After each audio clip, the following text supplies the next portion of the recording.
Vivo V30 5G adalah sebuah smartphone 5G terbarunya dari Vivo, penerus dari Vivo V29, di mana dia membawa chipset yang baru yaitu Snapdragon 7 Gen 3 yang sangat menarik banget ternyata guys. Dan kenapa seperti itu? Mari kita lakukan review dari Vivo V30 5G ya guys. Mari kita bahas spesifikasi singkat dari HP yang kita uji ini, di mana kita sudah mention tadi prosesornya menggunakan Snapdragon 7 Gen 3, RAM 8GB untuk varian yang kita uji, storage 256GB untuk yang varian yang kita uji ya guys. Jadi ini menurut kita secara spesifikasi termasuk menarik banget di kelas harga 5 jutaan ya guys. Dan mari kita lakukan review dari HP ini. Aspek pertama yang akan kita bahas dari sisi performance-nya, di mana performance dari Vivo V30 ini menurut kita jauh upgrade-nya dibandingkan generasi sebelumnya di Vivo V29. Dan kemudian selain itu kita juga cukup surprise punya performance yang ternyata bagus ya guys. Untuk Snapdragon 7 Gen 3 ini cakep performance-nya. Untuk itu kita coba menggunakan benchmark, kita coba menggunakan Geekbench 6, kalian bisa lihat skornya di layar kalian. Kemudian kita coba menggunakan 3D Mark Wildlife Extreme Stress Test, kalian bisa lihat skornya di layar kalian. Dan terakhir kita coba menggunakan PC Mark, kalian bisa lihat skornya di layar kalian. Sebenarnya secara benchmark kita melihatnya mungkin standar-standar aja sih di kelas harga 5 jutaan. Untuk benchmark seperti itu standar-standar aja. Tapi yang menarik ini di sisi gaming guys. Game Mobile Legends ini bisa kebuka setting rata kanan. Refresh rate-nya sampai ultra, itu cakep banget guys. Kalian bisa lihat juga untuk rata-rata FPS-nya juga itu bagus dan stabil ya guys, termasuk stabil lah guys. Dan untuk game PUBG Mobile kalian bisa settingnya untuk rata-rata FPS-nya. Kemudian game COD Mobile kalian bisa settingnya untuk rata-rata FPS-nya. Kemudian terakhir game Genshin Impact kalian bisa settingnya dan untuk rata-rata FPS-nya. Overall, ini adalah performance yang bagus dan di luar ekspektasi kita, dia bisa memberikan performance yang sebagus ini ya guys. Dan cocok banget buat Vivo ya guys, dan Snapdragon khususnya. Dan ya, itu dia dari sisi performance-nya. Kemudian dari sisi kamera ini juga sama menariknya guys. Jadi HP ini tuh semua kameranya pakai sensor 50 megapiksel ya guys. Kamera utama pakai OIS plus 50 megapiksel, kamera ultrawide 50 megapiksel, kamera selfie 50 megapiksel, dan kualitasnya bagus guys. Kalian bisa lihat untuk sampel foto dan videonya setelah ini ya guys, untuk pembuktian kualitas kamera dari Vivo V30 ini ya guys. Oke guys, sekarang kita menguji coba kamera depan dari Vivo V30. Jadi kita uji coba kualitas kamera depannya. Yang menarik di sini untuk kualitas kamera depannya itu bisa merekam hingga resolusi 4K dan sesuatu hal yang bagus. Kalau kalian lihat secara langit gimana nih, kita coba ya untuk tunjukkan kepada kalian. Seperti ini, ya ini dynamic range-nya masih ada problem. Jadi ya untuk kamera depannya kalau buat video masih belum untuk perekamannya ini masih. Ini sebenarnya langitnya harusnya kelihatan. Nanti kita akan tunjukkan kepada kalian pakai kamera belakang. Harusnya kelihatan, cuma ini masih putih. Jadi ini resolusi 4K ya guys. Dan ya semoga diperbaiki oleh Vivo dengan update software ya guys. Oke guys, ini dia adalah sampel perekaman kamera belakang dari Vivo V30. Jadi kalau kurang lebih seperti ini untuk kualitas kamera belakangnya.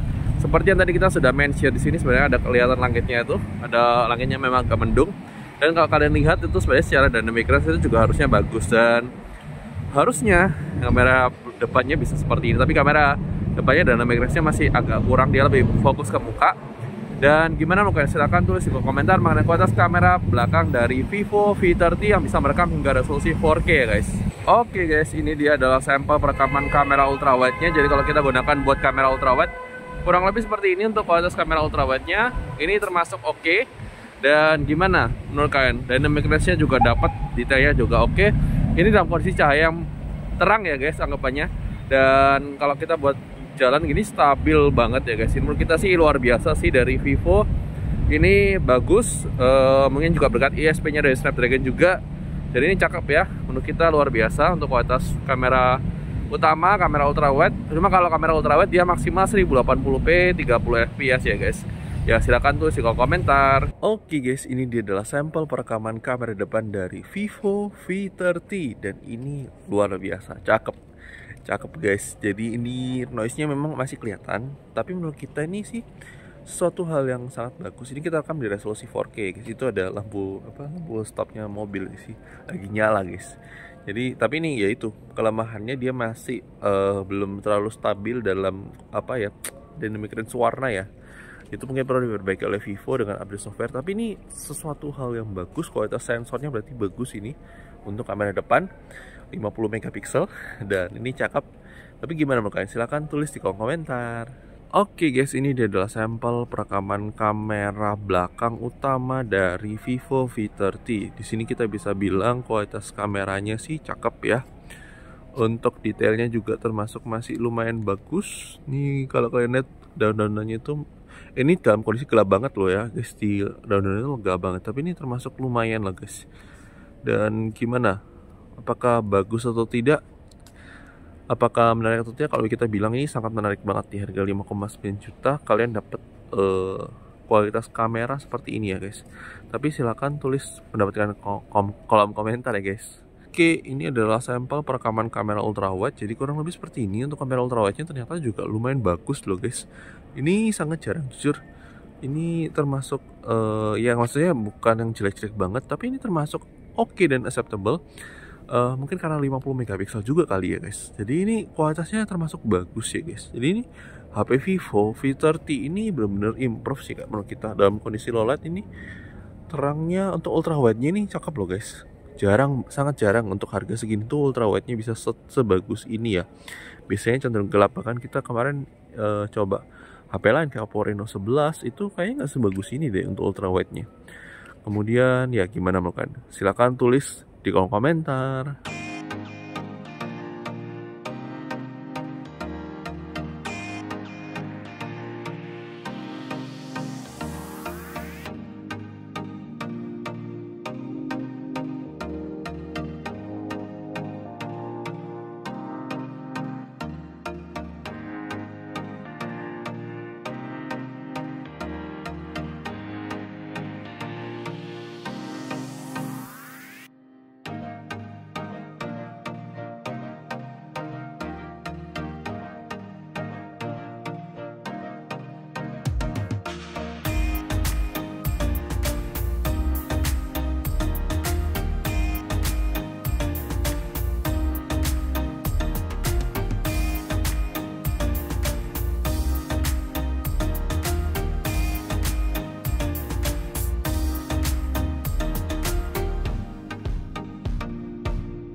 Kemudian kualitas layar AMOLED 1,5K 120Hz, support YouTube hingga 4K 60fps HDR, kemudian Netflix maksimal 1080p karena sudah Widevine L1 dan juga sudah support HDR10 di Netflix ya guys.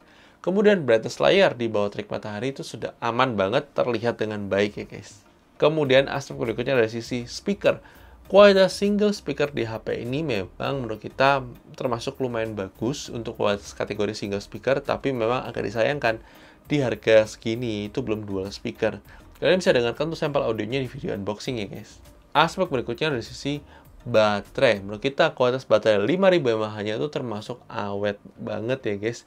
Kalian bisa lihat untuk benchmark baterainya seperti apa di layar kalian ya guys. Kemudian untuk charging sendiri, HP ini dibekali oleh charger 80 watt yang dimana itu dari 1% ke 100% itu butuh waktu 42 menit. Itu cepet banget ya guys. Dan gue banget buat Vivo ya guys. Kemudian di sisi security sendiri, HP ini sudah ada on-screen fingerprint scanner dan juga sudah ada face unlock ya guys.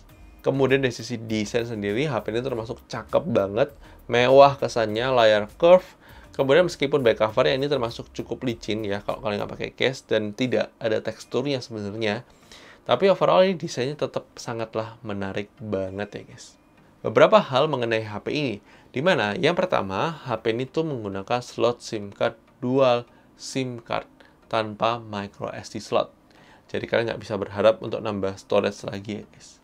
Kemudian HP ini sudah support virtual background zoom out of the box karena prosesornya mendukung guys. Kemudian HP ini memiliki NFC, sudah support USB OTG tapi tidak memiliki aplikasi FM radio guys. Kemudian untuk manajemen panas bermain game termasuk bagus, menurut kita ini sebuah improvement dari generasi sebelumnya guys. Kemudian dari sisi jaminan update software, ini mendapatkan jaminan update software hingga 2 tahun.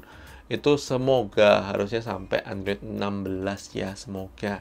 Karena dia mulai dari Android 14 ya guys. Kesimpulannya, ini adalah HP yang sangat layak banget untuk dibeli. HP all-rounder menurut kita di harga 5 jutaan.